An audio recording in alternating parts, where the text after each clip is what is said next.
할렐루야. 2월 13일 토요일 새벽 예배에 나오신 모든 분들을 주님의 이름으로 환영하고 축복합니다. 이 시간에 우리 같이 함께 찬송 부르며 나아가시겠는데요. 우리 433장 귀하신 주여 날 붙드사 함께 찬송하며 나아가시겠습니다.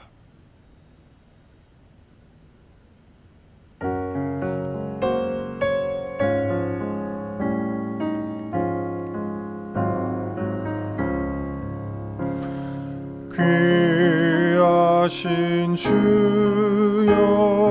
날 붙드사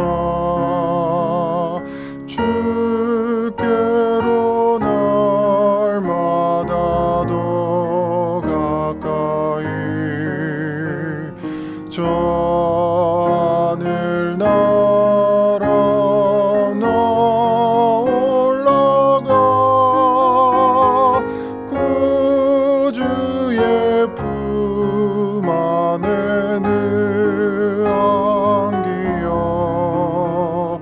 영생의 복 받기 원합니다. 봉헌할 물건 나 없어도 날마다 주께로 더 가까이 내 죄를 주께 다 구하니 주님의 보혈로 날 씻으사 눈보다 더 희게 하옵소서. 간약한 마귀 날 꾀어도 주 예수 앞으로 더 가까이 이 세상 속한 그 어영심 또 추한 생각을 다 버리니 정결한 마음 내게 늘 주소서. 이 세상 내가 살 동안에 주께로 날마다 더 가까이 저 배는 천국 나 들어가 한없는 복락을 다 얻도록 풍성한 은혜를 주옵소서.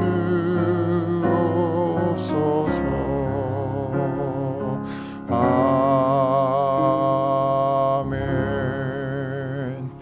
기도하시겠습니다. 좋으신 하나님 아버지, 오늘 우리에게 새날 허락하여 주시고 이른 아침에 주님의 말씀 앞에 나아오시게 하시니 감사합니다. 우리가 방금 올려드린 이 찬양의 가사와 같이 이 시간 말씀을 통해 주님 앞에 더 가까이 가기를 원합니다. 우리의 마음 문을 열어주시고 이 시간 말씀을 통해 풍성한 은혜를 누리는 귀한 은혜의 시간 되게 하여 주시옵소서. 예수님 이름으로 기도드립니다. 아멘. 오늘 우리에게 주시는 하나님의 말씀은 마태복음 13장 18절에서 30절까지의 말씀입니다. 그런즉 씨 뿌리는 비유를 들으라. 아무나 천국 말씀을 듣고 깨닫지 못할 때는 악한 자가 와서 그 마음에 뿌려진 것을 빼앗나니 이는 곧 길가에 뿌려진 자요. 돌밭에 뿌려졌다는 것은 말씀을 듣고 즉시 기쁨으로 받되 그 속에 뿌리가 없어 잠시 견디다가 말씀으로 말미암아 환난이나 박해가 일어날 때에는 곧 넘어지는 자요. 가시떨기에 뿌려졌다는 것은 말씀을 들으나 세상의 염려와 재물의 유혹에 말씀이 막혀 결실하지 못하는 자요. 좋은 땅에 뿌려졌다는 것은 말씀을 듣고 깨닫는 자니 결실하여 어떤 것은 100배, 어떤 것은 60배, 어떤 것은 30배가 되느니라. 예수께서 그들 앞에 또 비유를 들어 이르시되 천국은 좋은 씨를 제밭에 뿌린 사람과 같으니 사람들이 잘 때에 그 원수가 와서 곡식 가운데 가라지를 덧뿌리고 갔더니 싹이 나고 결실할 때에 가라지도 보이거늘 집주인의 종들이 와서 말하되 주여 밭에 좋은 씨를 뿌리지 아니하였나이까. 그런데 가라지가 어디서 생겼나이까. 주인이 이르되 원수가 이렇게 하였구나. 종들이 말하되 그러면 우리가 가서 이것을 뽑기를 원하시나이까. 주인이 이르되 가만두라. 가라지를 뽑다가 곡식까지 뽑을까 염려하노라. 둘 다 추수 때까지 함께 자라게 두라. 추수 때에 내가 추수꾼들에게 말하기를 가라지는 먼저 거두어 불사르게 단으로 묶고 곡식은 모아 내 곡간에 넣으라 하리라. 아멘. 하나님의 말씀입니다. 제가 아내와 이슬람 지역에 선교사로 나가서 비자 문제로 추방당하기 전까지 약 3년 동안 그곳에서 사역을 하면서 제 마음에 풀리지 않는 그런 의문이 하나 있었습니다. 그것은 뭐였냐면 너무 복음의 확산 속도가 더디다는 거였습니다. 아니, 더딘 정도가 아니라 시작 자체가 힘들었었죠.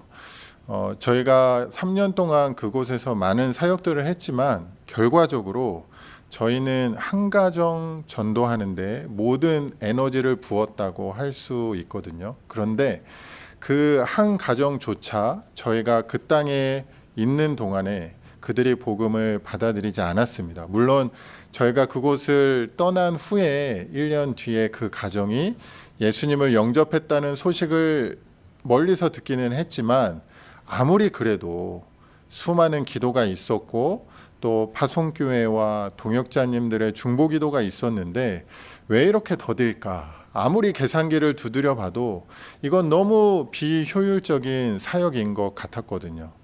교회를 개척하기는커녕 겨우 한 가정에게 복음의 씨를 뿌린 것에 그쳤으니까요. 실패한 사역 같았습니다. 사역의 방법이 잘못된 것인가? 아니면 내가 뭘 잘못한 것일까?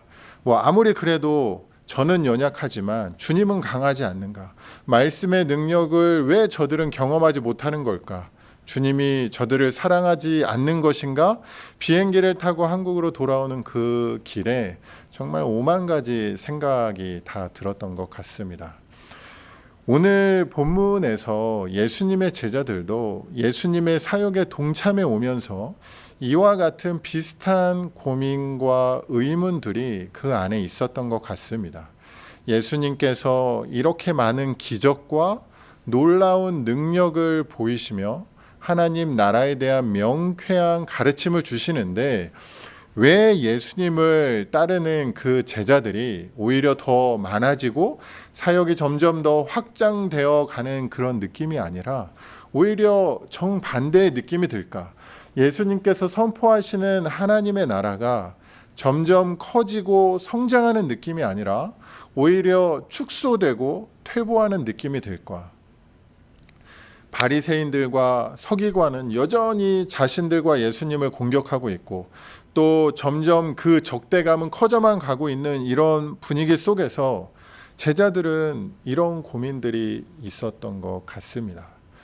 목회자인 저는 이런 제자들의 마음이 좀 더 잘 공감이 됩니다. 우리가 사역을 하다 보면 어떤 때는 시간, 인력, 재정 모든 걸 다 쏟아붓는데도 이상하게 생각만큼 결과가 나타나지 않는 그런 상황들이 있거든요. 물론 저는 아직 경험도 부족하고 아직 더 배울 것이 많은 연약함이 있기 때문에 제 잘못이 있을 수도 있겠죠. 그런데 지금 이 본문의 12 제자의 리더는 예수님이시거든요.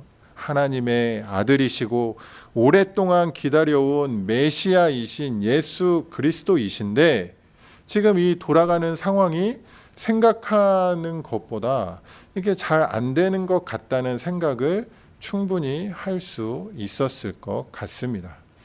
자, 이런 제자들에게 예수님께서 오늘 본문의 씨 뿌리는 비유를 통해서 하나님의 나라에 대한 올바른 관점을 가르쳐 주고 계신 것입니다.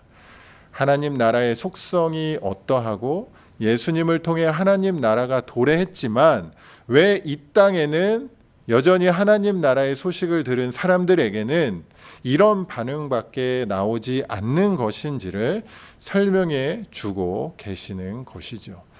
오늘 말씀은 씨 뿌리는 비유를 들으라는 말씀으로 시작을 하고 있는데요. 오늘 본문 앞에서 이미 씨 뿌리는 비유 이야기를 해 주셨죠. 오늘 본문은 이 비유가 어떤 의미인지를 제자들에게 설명해 주고 계십니다. 예수님께서 비유로 이야기하신 그 말씀이 무엇인지를, 그 의미가 무엇인지를 한번 오늘 살펴보도록 하겠습니다. 먼저 씨 뿌리는 자가 등장을 했었죠. 여기서 씨는 예수님께서 전하신 하나님 나라의 복음이라고 생각하시면 될 것 같습니다. 쉽게 말하면 이 뿌려진 씨들이라는 것은 예수님께서 가르치시고 전하신 말씀을 의미하는 것이죠. 그런데 첫 번째 경우 뿌려진 씨가 길가에 떨어졌습니다. 그리고 그 씨를 새들이 와서 먹었다고 13장 4절에서 말씀을 하셨죠. 그리고 오늘 본문 19절에 보면 여기에서 씨를 먹는 이 새는 마음에 뿌려진 씨를 빼앗는 악한 자다라고 말씀을 하고 계십니다. 즉 사탄 마귀를 의미하는 것입니다. 여기서 우리가 오해하지 말아야 할 것은 씨를 빼앗기는 것, 뿌려진 씨를 빼앗기는 것은 예수님께서 하셨던 어떤 말씀의 선포가 문제가 있는 것이 아니고 예수님께서 선포하신 그 말씀에 뭔가가 부족해서가 아니라는 겁니다. 길가는 사람들이 밟고 다니는 곳이기 때문에 땅이 딱딱하죠. 씨를 뿌린다고 해서 그 씨가 그 땅에 심기어지지 않을 뿐더러 뿌리가 그 딱딱한 땅을 뚫고 들어가기도 힘들 것입니다. 이런 땅처럼 굳은 마음, 하나님의 말씀을 들어도 받아들이고 싶은 마음이 전혀 없는 사람, 또는 하나님의 말씀을 듣는 그 사람의 완악한 마음과 듣는 것 자체를 거부하는 그 마음의 태도 때문에 말씀이 그 심령 안에 들어가서 뿌리 내릴 수 없을 뿐더러 열매 맺을 수도 없는 것이죠. 이런 태도로 하나님의 말씀에 관심을 두지 않는 사람은 결국 어떻게 된다는 것입니까? 그 말씀의 씨앗을 사탄이 가져가 버리고 만다라는 것이죠. 우리가 마태복음을 계속 묵상해 오면서 이런 경우를 보고 있지 않습니까? 누군가는 가난한 마음으로 예수님 앞에 나아갑니다. 그래서 예수님을 만나고 그 능력을 경험하고 삶이 변하지만 또 누군가는 특히 율법에 정통한 바리새인이나 서기관 같은 사람들은 예수님의 이 놀라운 가르침을 듣고도 그 마음의 완악함 때문에 여전히 예수님에게 너의 정체를 보여봐라 라고 하면서 표적을 요구하는 사람들이 있었죠. 이런 사람들이 오늘날에도 있습니다. 말씀이 너무 어려워. 이해하기 너무 복잡해. 내가 생각하는 나의 가치관과 맞지 않아. 이런 핑계를 대는 것이죠. 마치 나는 준비가 된 것처럼 말하면서 말씀이 열매 맺지 않는 이유를 다른 곳으로 돌리는 것입니다. 하지만 그것은 핑계일 뿐이죠. 결국 그 말씀이 내 안에서 열매 맺지 못하는 것은 나의 고집을 꺾지 않는 태도, 듣고 싶은 마음이 없는 그런 마음 자세가 문제다라고 말씀을 하고 계시는 것입니다. 그리고 두 번째는 돌밭에 뿌려진 씨앗의 경우입니다. 20절에서 사람의 마음이 그 돌이 많은 땅으로 비유가 되고 있습니다. 이 근동 지방의 그 땅은요 석회암 지대가 많다라고 해요. 그래서 어떤 곳은 흙을 조금만 이렇게 걷어내면 바로 석회암, 그 돌이 나오기도 한다라고 합니다. 이런 곳에 뿌려진 씨앗은 어떨까요? 일단 흙이 있기는 하니까 뭐 뿌리를 좀 내리고 싹을 틔우기는 할 것입니다. 그런데 그 뿌리가 땅속 깊이 뿌리 내려 들어가지 못하겠죠. 그렇기 때문에 강한 햇볕이 비치거나 비바람이 이렇게 몰아치게 되면 금방 말라 시들어 버리게 되거나 아니면 뿌리채 뽑혀서 날아가게 되는 상황이 되는 것이죠. 이처럼 돌밭에 뿌려진 씨앗에서 처음에는 싹이 나는 것처럼 이런 마음을 가진 사람은 처음에 하나님 나라의 복음의 그 소식을 듣고 기쁘게 받아들입니다. 예수님의 약속들, 복음의 좋은 소식들을 기쁜 마음으로 받아들여요. 그리고 처음에 그 믿음이 조금 성장하는 것처럼 보이기도 합니다. 그런데 문제는 뭐냐면 하나님의 말씀이 자신의 영혼 깊은 곳에 들어와서 그 삶을 변화시키도록 잘 허용하지 않는다라는 거예요. 내 삶의 선을 이렇게 그어놓고 여기 이상의 말씀에 터치하지 못하도록 하는 것이죠. 그래서 말씀의 뿌리가 그 영혼 깊이 뿌리 내리지 못하는 것입니다. 그렇다 보니까 어떤 상황을 맞이하게 됩니까? 내 삶에, 그 사람의 삶에 어떤 환난이나 핍박이 일어날 때 너무 쉽게 복음과 말씀, 예수님의 약속들을 저버리게 된다라는 것입니다. 여기에서 의미하는 환난이라는 건요, 단순히 우리가 세상으로부터 겪는 수많은 어려움이 될 수도 있겠지만 더 정확하게는 예수님으로 인한 어려움을 의미합니다. 우리가 예수님의 제자로 또 거룩한 하나님의 자녀로 이 세상을 살아가게 되면서 겪게 되는 그런 어려움들을 말하는 것입니다.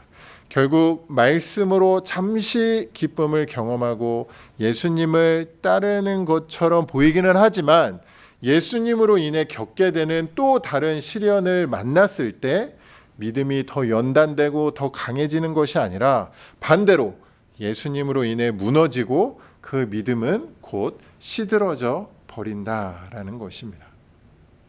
세 번째 경우는 가시떨기에 뿌려진 씨앗입니다. 가시 덤불이 있는 곳에 뿌려진 씨앗은 잘 자라는 것 같아요. 시간이 지나면서 근데 어떤 일이 생깁니까?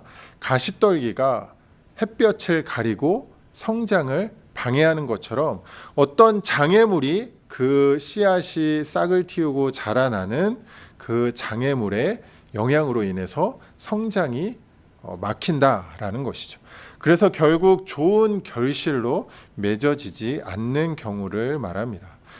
여기서 가시덤불은 외부에서 오는 어떤 어려움, 그리고 이 땅에서 만나게 되는 어떤 염려, 즉 먹고 사는 문제에 대한 걱정이나 재물의 유혹, 즉 부유함이 나의 미래를 안전하게 보장해 줄 거야라는 그런 세상의 생각들, 어떤 유혹들, 이런 것들에 막혀서 그 성장의 한계가 생기고 결국은 삶의 열매로 결실을 맺지 못하게 되는 것이다는 겁니다. 많은 분들이 이런 오해를 종종 하시는데, 제자의 삶은 어떤 한 번의 강한 헌신으로, 잠깐의 헌신으로 완성되는 것으로 착각하는 분들을 만나게 됩니다. 예를 들어서 단기 선교를 한번 다녀오면 삶의 모든 헌신을 다 한 것처럼 생각하시거나 1:1 멘토스쿨과 같은 어떤 긴 그런 교육 어떤 프로그램을 수료하시거나 아니면 동역장이나 지역장 같은 직분으로 한 텀을 섬기면 마치 예수님께서 십자가에서 돌아가시면서 모든 것을 다 이루신 것과 같이 어떤 성도로서의 삶에 마침표를 찍으시려고 하는 분들을 종종 보게 되는데, 성도의 삶은 그렇게 완성되는 것이 아니죠. 성도의 삶은 장기전입니다. 우리가 주님 앞에 설 때까지는 우리에게 오는 그런 수많은 치열한 영적 전쟁이 계속되고 그 안에서 나의 옛 자아와의 갈등과 세상의 유혹과 사탄의 시험에 계속해서 맞서 싸워야 하고 그 치열함 속에서 믿음의 성숙을 이루어 가야 하고 또 예수님의 거룩함을 닮아가야 하는 것이 바로 오늘날 우리 성도들의 삶인 것이죠. 그런데 가시떨기와 같은 마음밭을 가지고 있는 분들은 중간에 멈추거나 혹은 주저앉고 좌절하고 결실을 맺지 못한다라는 것이죠. 내가 어떤 한 번의 헌신은 빵 했지만 그 이후에 오는 어떤 세상의 유혹과 이런 것들이 생겼을 때 그것을 뚫고 나가지 못하고 그것에 막혀 더 이상 성장하지 못하고 주저앉게 된다라는 것입니다. 이 세 가지 경우를 통해서 그래도 조금씩은 성장해 가는 그림을 우리에게 보여주고 있지만 핵심은 뭐냐면요. 그 어떤 경우도 하나님께서 원하시는 열매를 맺지 못한다라는 것입니다. 주인이 원하는 열매를 보여주지 못한다라는 거예요. 그런데 마지막 네 번째 경우, 좋은 땅에 뿌려진 씨앗은 결실을 맺게 됩니다. 여기서 결실을 한다는 것, 즉 열매를 맺는 것과 말씀을 깨닫다는 말은 같은 의미인데요. 다시 말하면 내 안에 들어온 말씀이 깨달아짐으로 내 삶에 영향력을 미친다라는 것입니다. 나의 행동으로 말씀이 실천되고 내 삶이 말씀대로 변화되어 가는 것을 의미하는 것입니다. 그런데 우리가 여기서 잘못 생각하면요. 이 23절에 그 결실의 양에 집중할 수 있는데요. 어떤 것은 100배, 어떤 것은 60배, 어떤 것은 30배 결실의 양이 다 다르게 묘사가 되어 있잖아요. 근데 여기서 우리는 그 결실을 맺는 그 양이 다르다라는 사실보다 먼저 이야기한 세 종류의 땅과 좋은 땅을 비교하는 데 초점이 맞추어져야 합니다. 다시 말해서 얼마나가 아니라 맺는 열매에 우리의 관심이 있어야 한다라는 것입니다. 이런 맥락에서 교회에는 두 종류의 사람이 있다라고 할 수가 있습니다. 바로 말씀을 들어도 깨닫지 못하는 사람과 깨닫고 열매 맺는 사람, 두 종류의 사람이 있다라는 것입니다. 그리고 예수님의 말씀은요, 그 결실의 책임을 메시지가 아닌 그 메시지를 받는 사람에게 있다라고 말씀하고 계신 것을 우리가 기억할 필요가 있습니다. 이 사실은 먼저 하나님의 나라의 복음을 전하는 이 제자들에게 정말 큰 위로와 격려의 메시지가 되었을 것 같아요. 이 시간 말씀을 듣는 분들 중에도 지역장, 동역장 또는 말씀을 나누거나 아니면 누군가를 전도하거나 그런 자리에 계신 분들이 있으실 거라는 생각이 드는데 여러분이 전하시는 그 말씀에 문제가 있는 것이 아님을 기억하고 사역에 계속 매진하시기 바랍니다. 저도 오늘 이 말씀을 준비하면서 제 마음을 만지시는 성령님의 위로를 경험할 수가 있었어요. 사실 청년들 한 명 한 명이 주님을 인격적으로 만나고 그 삶이 변화가 되고 열매 맺는 삶을 보는 것이 참 쉽지 않은 시대라는 생각이 듭니다. 그런데 이민교회 청년, 더 나아가서 애틀란타에 있는 청년 참 많이 다르고 이렇게 독특한 환경에 있는 그런 청년들을 보면서 참 마음이 어려울 때가 종종 있었어요. 그런데 오늘 말씀을 묵상하면서 예수님이 직접 설교하셨어도 이랬는데 힘내라 이런 말씀을 주시는 것 같기도 하고 어쨌든 그 가운데서 자라가고 열매를 맺어가는 영혼이 있다라는 그런 확신도 주시는 것 같고 그리고 또 한편으로는요.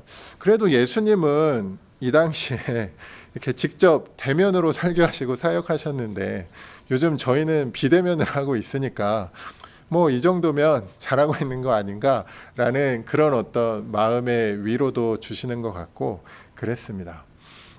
우리가 누군가를 오랫동안 전도 대상자로 삼고 복음을 전하려고 할 때나 동역 모임에서 말씀을 함께 나눌 때 또는 어떤 기도하고 애정을 쏟는 어떤 영혼이 변화되지 않는 모습에 낙담될 때가 분명히 있을 것입니다. 그런데 오늘 말씀은 복음을 듣는 모든 사람이 다 좋은 반응만을 보이지 않는다라는 것을 우리에게 알려줍니다. 그리고 아무리 절망스러운 상황 속에서도 분명히 말씀의 씨앗이 뿌리를 내리고 자라나서 열매를 맺게 되는 그런 영혼이 있다라는 그런 희망의 메시지도 우리에게 주시죠. 하지만 동시에 이 비유는요, 우리에게 도전의 메시지도 주십니다. 그것은 뭐냐면 하나님 나라의 열매 맺는 그 제자의 요건은 단지 처음에 잠깐 긍정적으로 반응했다라는 것으로 끝나는 것이 아니다라는 것이죠. 이 4개의 밭 중에 2경우는요, 처음에는 긍정적인 반응을 했어요. 그런데 결국 열매 맺는데 실패하는 것을 우리는 보았습니다. 그렇기 때문에 우리는 언제라도 스스로의 상태를 점검해 보아야 해요. 내 마음에 뿌려진 말씀의 씨앗은 잘 자라가고 있는가? 그리고 더 나아가서 열매 맺고 있는지를 우리가 우리 마음의 상태를 점검해 보아야 한다라는 것입니다.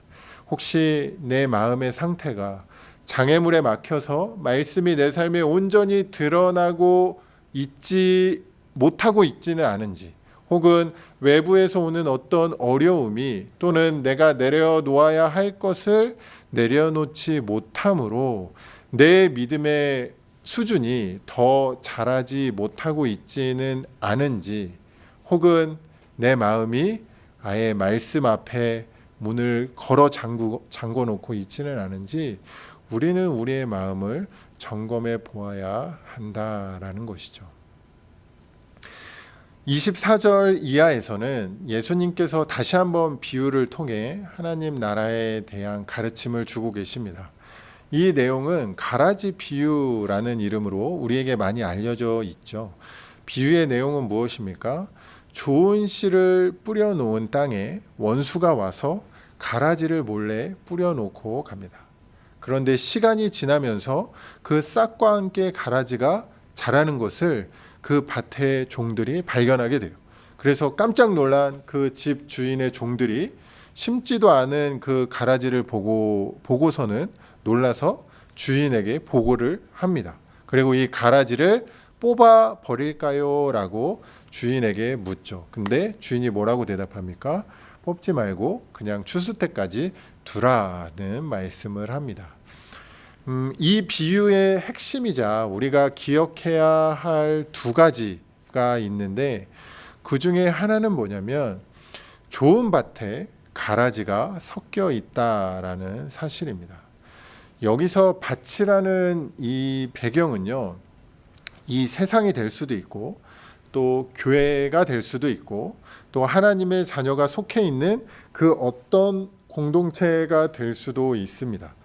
여기서 우리는 하나님의 나라를 공격하는 그 사탄의 전략을 하나 알 수 있는데, 그것은 뭐냐면 바로 좋은 밭의 곡식 가운데 가라지를 심어둔다라는 것이죠. 그리고 또 우리가 이 비유에서 기억해야 할 다른 한 가지는 뭐냐면 악한 자가 심어놓은 그 가라지를 주인이 뽑지 말고 같이 자라도록 두었다라는 사실입니다.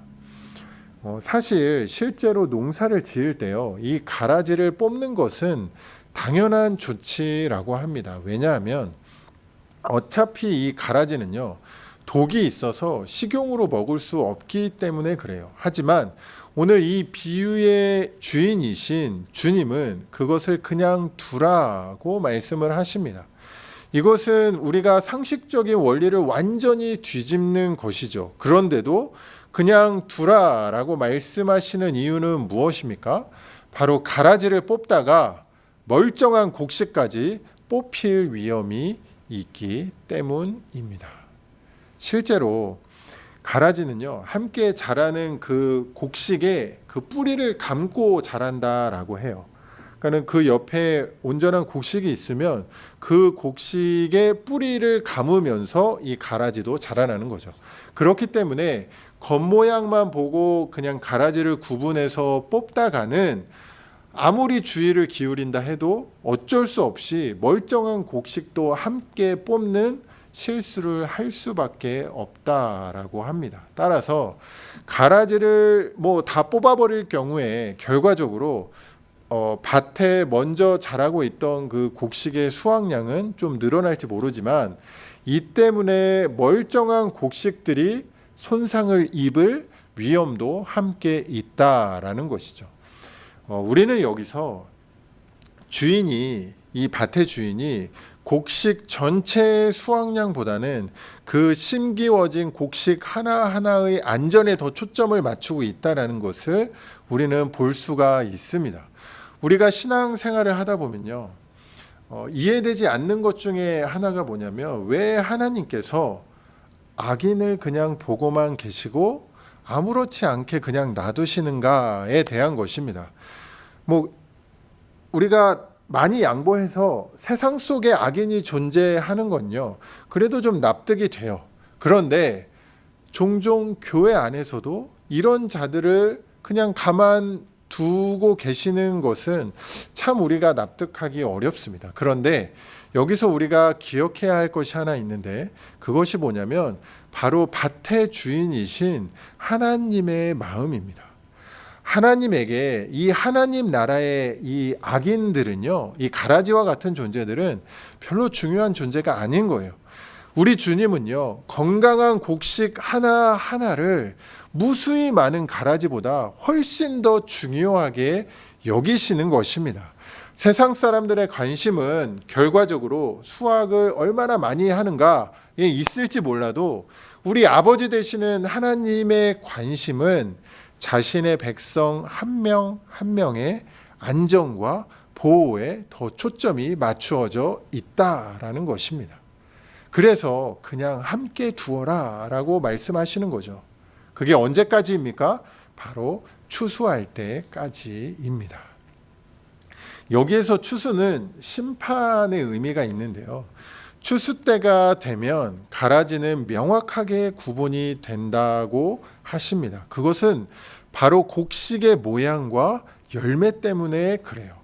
우리는 여기서 하나님의 지혜와 마음을 잘 배울 필요가 있는데 그것은 뭐냐면 우리 삶에 비록 가라지가 함께 있을지라도 그 가라지가 나를 방해하고 공격한다 하더라도 우리는 믿음으로 인내하며 우리가 믿음으로 인내하고 열매를 맺을 때 결국 추수 때가 되면 하나님께서 그 우리의 열매를 기쁨으로 거두어 주실 것이다 라는 거예요. 그렇기 때문에 우리가 이 땅에서 할 일은 그 가라지를 솎아내고 구분하고 뽑아버리고 이런 일이 아니다라는 겁니다. 이 세상 속에서 우리의 눈으로 하나님의 자녀와 악한 자의 자녀를 구분하는 것은 사실 가능하지 않습니다. 하나님의 자녀까지 상하게 하는 실수를 범할 가능성도 너무너무나 커요. 이것은 절대 하나님께서 바라시는 모습이 아닙니다. 그럼 우리의 역할은 무엇입니까? 주님께서 추수할 그때까지 열심히 자라나가고 열매를 맺어가는 것입니다. 그렇다고 여러분, 우리 인생에 막 가시덤불 같은 것도 많고 뭐 환난도 있고 뭐도 있다고 하는데 우리가 가라지까지 그렇게 견뎌야 합니까? 라고 생각하시면서 너무 두려워하거나 염려하지 않으셨으면 좋겠어요. 왜냐하면 우리에게는 알곡이 다칠까 봐 염려하시고 졸지도 않고 주무시지도 않으며 우리를 지켜보시는 그 주인 되신 우리 하나님 아버지가 계시기 때문입니다. 믿으십니까? 오늘 이 두 비유를 통해서 우리에게 말씀하시는 진리, 그것은 뭐냐면 하나님의 나라는 확장되어 간다라는 것입니다. 좋은 밭의 마음을 가진 하나님의 백성들을 통해 자라가고 하나님 나라에 대한 사탄의 공격에도 불구하고 하나님의 백성을 통해 이 하나님의 나라는 자라간다라는 것입니다. 12명의 제자에서 시작된 그 하나님 나라의 복음이 확장되어서 지금 하나님의 자녀로 살아가고 있는 저와 여러분이, 우리가 그 증거가 아니겠습니까? 그러면 그 하나님 나라의 백성으로 살아가는 우리의 자세는 어떠해야 할까요? 좋은 마음밭을 만들어 말씀의 씨앗을 심고 또 잘 성장하여서 열매를 맺는 삶을 살아가야 하는 것이겠죠. 마지막 추수 때에 우리가 주님께 보여드릴 것은 결국 열매입니다. 우리가 마지막 주님께서 다시 오셔서 추수하실 때에 30배, 60배, 100배의 결실을 맺고 있다면 어찌 가라지와 구분이 되지 않을 수 있을까요? 물론 이 숫자가 상징적인 의미이지만 그만큼 우리가 말씀을 깨닫고 말씀이 내 삶에 올바로 일하기 시작할 때 우리에게 나타날 수 있는 열매는 엄청날 것이라는 것을 우리는 알 수 있습니다. 하나님의 원리로 운영되는 이 하나님 나라의 비밀, 이 비밀을 마음속에 간직하시고 세상적인 상식과 지혜를 버리고 하나님 나라의 원리를 따라 인내하시며 살아가는 저와 여러분 되시기를 바랍니다. 그리고 삶의 자리에서 최선을 다해서 열매 맺기를 노력하는 그런 하나님의 자녀들 다 되어 가시기를 주님의 이름으로 축원드립니다. 이 시간 우리 말씀을 돌아보며 함께 좀 기도하기를 원하는데요. 하나님, 우리가 좋은 마음밭이 되기를 원합니다. 요즘 우리가 코로나 상황으로 인해서 참 우리의 마음이 많이 무너진 것이 사실일 거예요. 우리가 온라인 예배를 드리면서 혼자 그 말씀 앞에 섰을 때 참 이 좋은 밭을 유지하는 것이 쉽지 않을 것 같습니다. 그렇지만 오늘 말씀을 기억하며 하나님, 우리가 늘 말씀 앞에서 우리 마음 가운데 말씀의 씨앗이 뿌려질 때 우리의 마음이 좋은 밭 되기를 원합니다.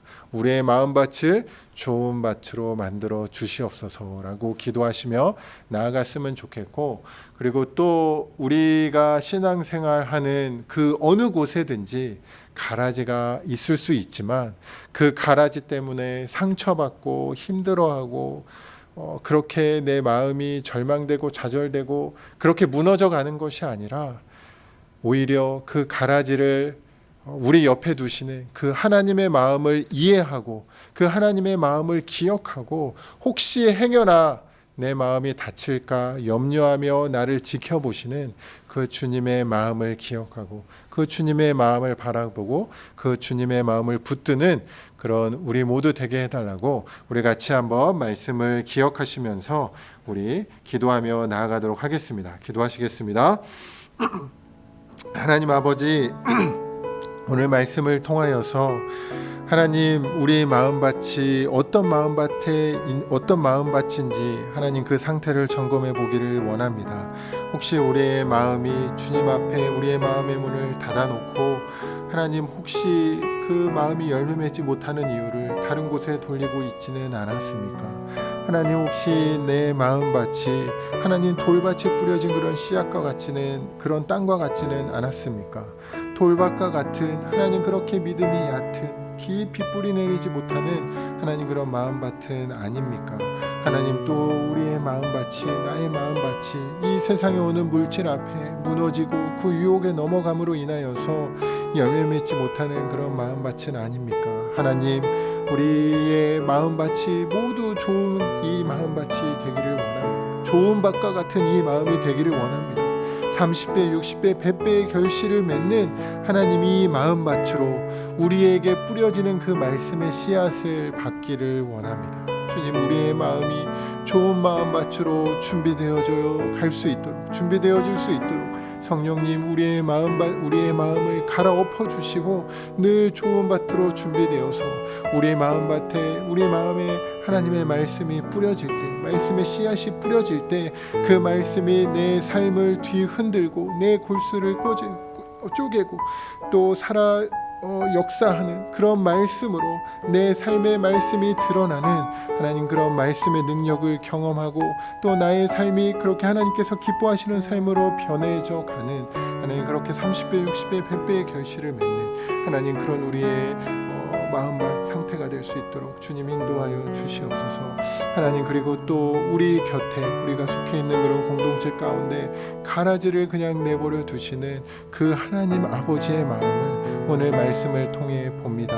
하나님 그 가라지에 집중하는 것이 아니라 왜 하나님께서 이 가라지를 내 곁에 두셨는가, 우리 공동체 안에 두셨는가를 하나님 걱정하고 염려하고 궁금해하는 것이 아니라 하나님 그 가라지를 우리 곁에 그냥 내버려 두시는 그 하나님 아버지의 마음을 다시 한번 기억하고 돌아보고 하나님 우리가 행여나 우리까지 다칠까봐 하나님의 한 영혼들이 행여나 그 가라지를 뽑아내는 그 과정 가운데 상할까봐 염려하시는 그 주님의 마음을 하나님 이 시간 우리가 기억하게 하여 주시고 우리 마음 가운데 담게 하여 주시고 우리를 그런 눈동자와 같이 우리를 지키시고 보호하시고 바라보시는 그 주님의 마음을 우리가 이 시간 기억하고 붙잡고 주님 바라보며 살아가는 그렇게 우리의 열매 맺기를 힘쓰며 노력하는 우리의 삶이 되어질 수 있도록 주님 인도하여 주시옵소서. 씨 뿌리는 비유를 들으라 말씀하신 주님, 오늘 말씀을 통해 우리에게 하나님 나라의 비밀과 원리를 깨닫게 해주시니 감사드립니다. 주님, 이 땅에 우리가 하나님의 백성으로 살아갈 때에 참 많은 하나님의 말씀을 듣습니다. 주님께서는 그렇게 많은 말씀의 씨앗을 우리 가운데 뿌리셨는데 우리는 얼마나 그 씨앗을 틔우고 잘 자라 열매 맺었는지 돌아봅니다. 우리가 우리의 삶의 자리에서 말씀을 통해 귀한 열매를 맺는 귀한 하나님의 백성들 다 되게 하여 주시고 그 과정에서 오는 영적인 그런 전투들, 유혹들 속에서 승리하는 우리 하루하루의 삶이 되어질 수 있도록 주님 인도하여 주시옵소서. 그리고 가라지 비유를 통해서 하나님의 백성 한 영혼을 향한 그 주님의 마음을 봅니다. 행여나 우리가 상할까, 가라지도 그냥 두고 지켜보시는 그 주님을 기억하게 하시고 가라지에 신경 쓰는 것이 아니라 가라지에 우리의 초점을 맞추는 것이 아니라 우리를 지키시고 돌보시고 그 주님을 돌보시는 그 주님을 바라보고 붙드는 우리 모두 되게 하여 주시옵소서.